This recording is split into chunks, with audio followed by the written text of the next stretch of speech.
کیا جنت میں نبی صلی اللہ علیہ وآلہ وسلم صرف اپنی امت کی شفاعت کریں گے یا تمام امتوں کی شفاعت کریں گے؟ یہ جنت کے بجائے میدان محشر لکھنا چاہیے تھا۔ بخاری مسلم دونوں میں حدیث موجود ہے کہ سب سے پہلے نبی علیہ السلام کی مبارک دعا سے شفاعت کا دروازہ کھلے گا، اور اس کے بعد پھر باقی انبیاء بھی، فرشتے بھی اور اللہ کے نیک بندے بھی شفاعت کریں گے۔ صرف انبیاء تک یہ شفاعت نہیں ہے، اور اللہ کے نیک بندوں سے مراد وہ لوگ ہیں جنہوں نے واقعی اللہ کے لیے کمٹمنٹ شو کی ہے، اپنی عبادت نہیں کروائی بلکہ اللہ کی عبادت کی ہے۔ تو یہ عقیدہ بالکل ٹھیک ہے۔ شفاعت رسول کا عقیدہ صلی اللہ علیہ وآلہ وسلم، اس پہ تفصیلی ویڈیو میری دیکھ لیں۔ کیا جنات سمندر میں، آسمانوں پر اور پہاڑوں میں جا سکتے ہیں؟ بالکل جا سکتے ہیں جی، اللہ تعالیٰ نے انہیں طاقت دی ہوئی ہے۔ اور نبی علیہ السلام سے پہلے تو ان کی فرشتوں کے ساتھ بھی کافی الیک سلیک تھی، اس کی وجہ سے کافی ساری خبریں بھی لیک کر دیتے تھے۔ اب اکا دکا بات کوئی لیک ہو جائے، ادروائز آسمان پہ پہ رہے ہیں۔ علم نجوم کے اوپر میری تفصیلی ویڈیو دیکھ لیں، اس میں بھی میں نے اس ٹاپک کو ڈسکس کیا ہے۔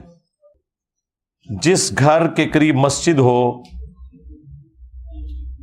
وہاں پر جنات ہوتے ہیں اور جنات کی خوراک، اور یار کوئی انسان والی گل کرو، جنہ تو شروع ہو کے جنت ہی مکتی جا رہی ہے، ساری جنہ والی پرچیاں، یہ کسی جن دی پرچی تو نہیں ہے۔ دیکھیں گھروں میں ہوں یا مساجد کے اندر ہوں، اس کے ساتھ آپ کا کوئی لینا دینا نہیں ہے۔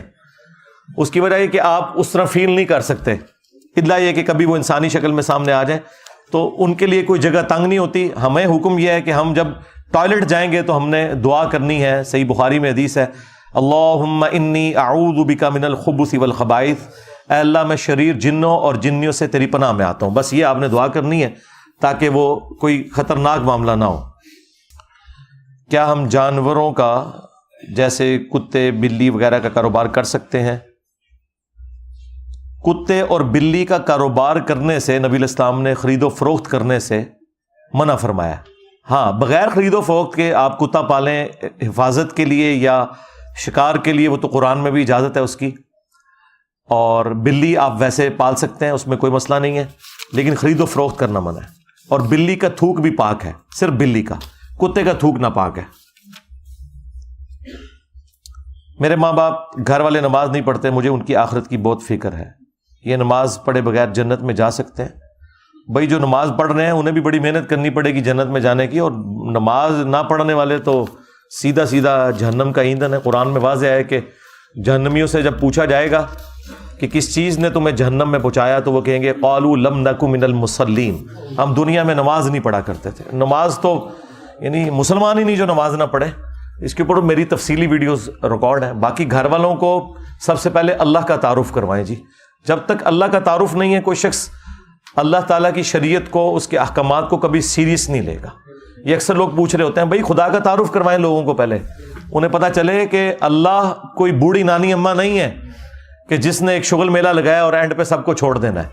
وہ اپنے معاملات کے اندر بہت سخت ہے، سیدھی سی بات ہے۔ تو اللہ کا تعارف کروائیں اور دعا بھی کریں۔ عشاء کی نماز میں وتر پڑھنا لازمی ہے۔ وتر الگ سے ایک نفلی نماز ہے، اس کا عشاء کی نماز سے تعلق کوئی نہیں ہے۔ ہاں، عشاء کی نماز کے ساتھ پڑھی جاتی ہے، سنت ہے، نبی علیہ السلام سے تینوں طریقے سے سنت ہے۔ عشاء کے فوراً بعد پڑھنا بھی نبی علیہ السلام سے ثابت ہے، اور درمیانی حصے میں نماز کو ڈیلے کر کے پڑھنا بھی ثابت ہے، اور رات کے آخری پہر اٹھ کے پڑھنا بھی ثابت ہے۔ عشاء کی نماز 4 رکعت ہی ہے۔ یہ وتر جو ہے یہ سنت نماز ہے۔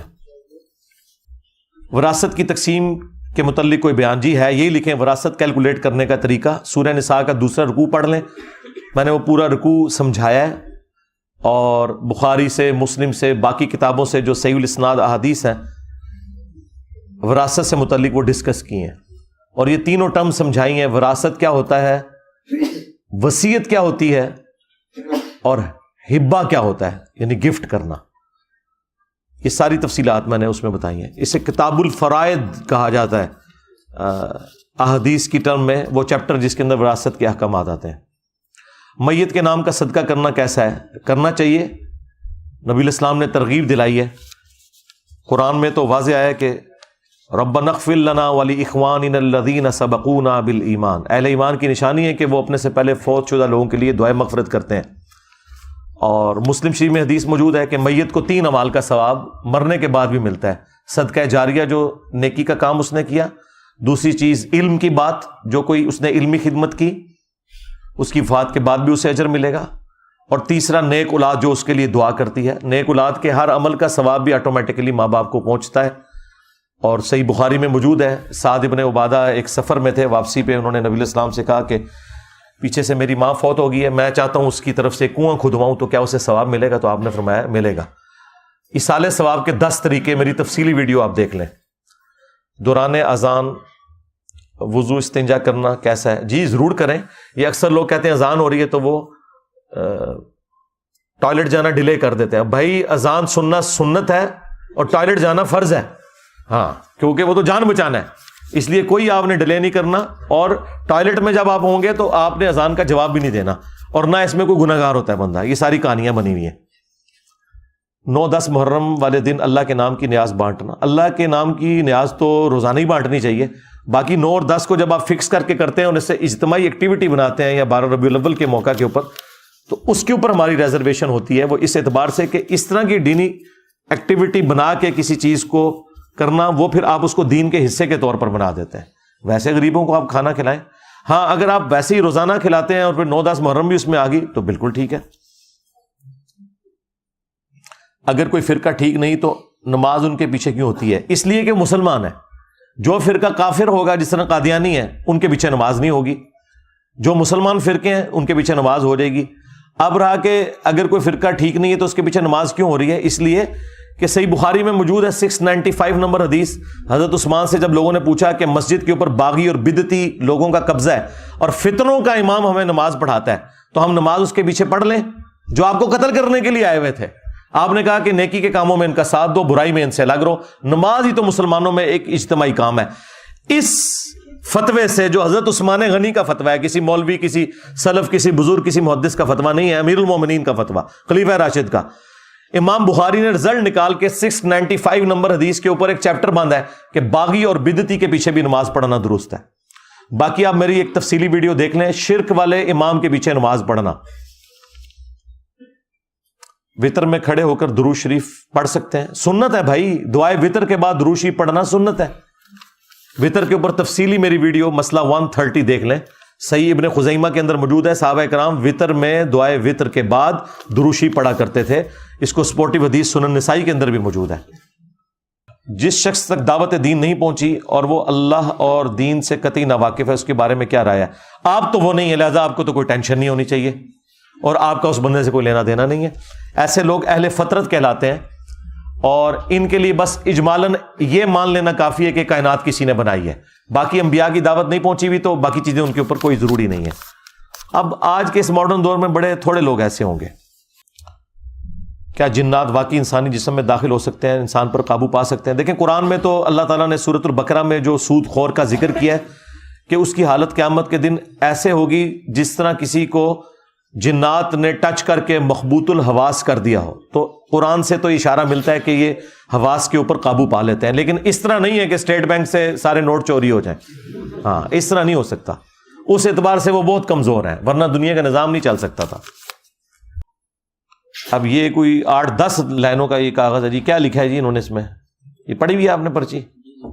ہاں پڑھیں ذرا، کیا لکھا ہوا ہے؟ اتنی سوال نہیں اتنا لمبا ہوتا، جواب لمبا ہوتا ہے، سوال ایک لائن کا ہوتا ہے۔ بھائی کا قتل ہوا ہے اور اس کے میں نے شک کیا کسی بندے پہ کہ قاتل ہے، لیکن اس نے میرے سامنے قرآن پہ حلف دیا تو میں نے مان لی کہ یہ قاتل ہے، میں نے اسے معاف کر دیا، کیا یہ جائز ہے؟ کیا معاف کرنا تو آپ کا حق ہے، جسے معاف ہو اوریجنل بھی ہو تب بھی آپ معاف کر سکتے ہیں، آپ کا رائٹ ہے۔ نہیں، عدالت کے ذریعے سے نہیں کیا، اس نے قرآن پہ میرے سامنے حلف دیا تو میں نے کہا ٹھیک ہے سچا حلف دے، ٹھیک ہے، تو وہ آپ کا اپنا معاملہ ہے، ٹھیک ہے۔ اگر عدالت میں تو کیس نہیں نہ پہنچا ہوا، فیملی نہیں مان، عدالت میں کیس نہیں نہ پہنچا ہوا، تو میرے بھائی آپ کو یہ صرف قرآن پہ ہاتھ رکھنے سے اگر تحقیق ہوگی ہے تو یا تو سارے جھوٹا ہی قرآن اٹھاتے ہیں۔ جب مولوی جھوٹا قرآن بیان کرتا ہے ممبر کے اوپر تو عام آدمی بھی، یہ آپ نے خود کرنا ہے بھائی، یہ جوڈیشری کا مسئلہ ہے، ہمیں نہیں پتا۔ ہم آپ کو یہ بتا سکتے ہیں کسی بندے کا قرآن پہ ہاتھ رکھ کے کہنا کہ میں نے قتل نہیں کیا، یہ کوئی دلیل نہیں ہے کہ وہ سچا ہے، کیونکہ یا تو مولوی جھوٹا قرآن اٹھاتے ہیں۔ میرا جواب اس میں پھر یہ ہے، اسلام میں جوائنٹ فیملی سسٹم کی حیثیت، جوائنٹ فیملی سسٹم یہ جو ہم نے بنایا ہوا ہے نا ساس سسر والا، یہ تو اسلام میں کوئی نہیں ہے۔ اسلام میں تو یہ ہے کہ شادی ہو تو فیملی الگ ہو، اسی میں عافیت رہتی ہے۔ اسی وجہ سے آپ دیکھتے ہیں کہ جو فیملیز ماں باپ کے ساتھ جو بچے رہتے ہیں زندگی میں مزریل ہوتے ہیں, بعد میں بھی وہ دوسرے بہن بھائیوں کی گالیاں کھاتے ہیں, اور جو ماں باپ کی خدمت نہیں کرتے دوسرے ملکوں میں رہتے ہیں, ماں باپ بھی ان سے بڑے خوش ہوتے ہیں. یہ ایک عجیب بات ہے. محرم کے مہینے میں اگر 9 محرم کا روزہ نہ رکھا جا سکے اور 10ویں محرم کا روزہ رکھنے کے بعد 11ویں کا رکھ سکتے ہیں. جی رکھنا ضروری ہے, بالکل صحیح لکھا ہوا ہے آپ نے, کیونکہ آپ نے مشابہت سے بچنا ہے. اور اس کو سپورٹیو ایک حدیث بھی ہے مسند احمد میں, اس حدیث کی صحت میں کلام ہے, لیکن اجتہاداً وہ فٹ ان بیٹھ رہی ہے کہ اگر کوئی 9 کا نہیں رکھ سکا تو 10 اور 11 کا رکھ لے. چونکہ ایشو یہ ہے کہ آپ نے یہود و نصارہ کی مخالفت کرنی ہے, اور مخالفت اسی صورت میں ہوگی جب آپ 2 روزے رکھیں. تو سنت تو ہے 9-10, لیکن اگر 9 کسی وجہ سے رہ گیا تو پھر 10 اور 11 رکھ لیں. قرآن مجید میں اللہ تعالیٰ کی ذات نے اکثر اپنے لیے لفظ ہم استعمال کیا ہے, جبکہ اللہ تعالیٰ تو یکتا ہے. یہ ہم کا لفظ جو ہے وہ شہنشائیت کے لیے. کراچی کے لوگ تو اپنے آپ کو ہم نہیں کہتے, ہم بازار گئے, ہم نے پان کھایا. لکھنؤ اور بریلی کے لوگ اردو میں ہی بولتے ہیں, تو وہ ہوتے اکیلے ہیں لیکن ہم بولتے ہیں. تو اپنی بڑائی کے اظہار کے لیے ہوا ہے. یہ جو جمع کا صیغہ ہے یہ اس اعتبار سے نہیں ہے جو آپ سمجھ رہے ہیں, یہ بڑائی کے اظہار کے لیے. انا نحن نزلنا الذکر وانا لہ لحافظون, بے شک ہم ہی نے اس قرآن کو نازل کیا, ہم ہی اس کی حفاظت کرنے والے ہیں. یہ ہم ایک ہی ہے اللہ, لیکن یہ شہنشائیت کا اظہار ہے. ایک مخصوص جگہ جہاں پر ماتم ہوتا ہے وہاں نیاز کھانا جائز ہے. وہاں جا کر نیاز کھانے کی ضرورت نہیں ہے آپ کو, ایسی ایکٹیویٹی میں آپ شامل نہ ہو. اور اگر آپ ویسے وہاں پہ ویسے ہی آلریڈی موجود تھے اور نیاز اگر اللہ کے نام کیے تو آپ کھا سکتے ہیں, اگر غیر اللہ کے نام کیے پھر نہیں کھا سکتے. آج کے دور میں نوجوان نسل جو کہ ویڈیوز کے ذریعے گمراہی کی طرف جا رہی ہے, کیا اس کی وجہ نکاح میں تاخیر ہے؟ نہیں, یہ کوئی اتنی بڑی وجہ نہیں ہے. جنہوں نے نکاح کیے ہوئے ہیں وہ اس سے زیادہ گل کھلا رہے ہیں. یہ چھوڑ دیں, یہ جذباتی باتیں ہیں.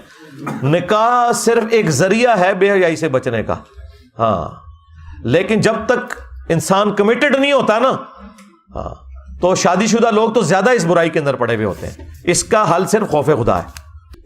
جب نماز کا وقت قریب آتا ہے یا جماعت کھڑی ہونے میں کم وقت رہ جاتا ہے تو گھر میں سے کوئی کام کرنے کے لیے کہہ دیتا ہے, جس سے جماعت کے ساتھ نماز ادا کرنے کا خطرہ ہو جاتا ہے. ظاہر ہے شیطان بیچ میں آ جاتا ہے نا, یہ اکثر اس طرح ہی ہوتا ہے.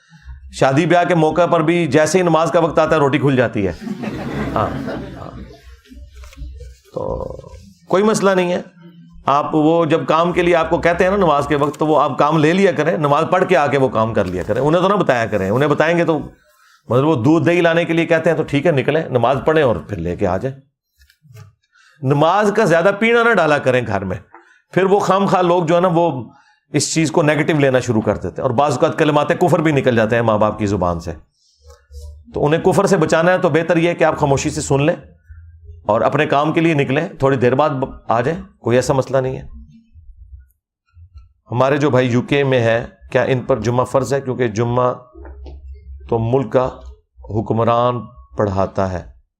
ملک کا حکمران ہر جگہ تو نہیں پڑھاتا, اس کے نامزد کردہ لوگ پڑھاتے ہیں نا. باقی یو کے اندر بھی جمعے ہو رہے ہیں. جی جمعہ پڑھنا ہوگا آپ نے.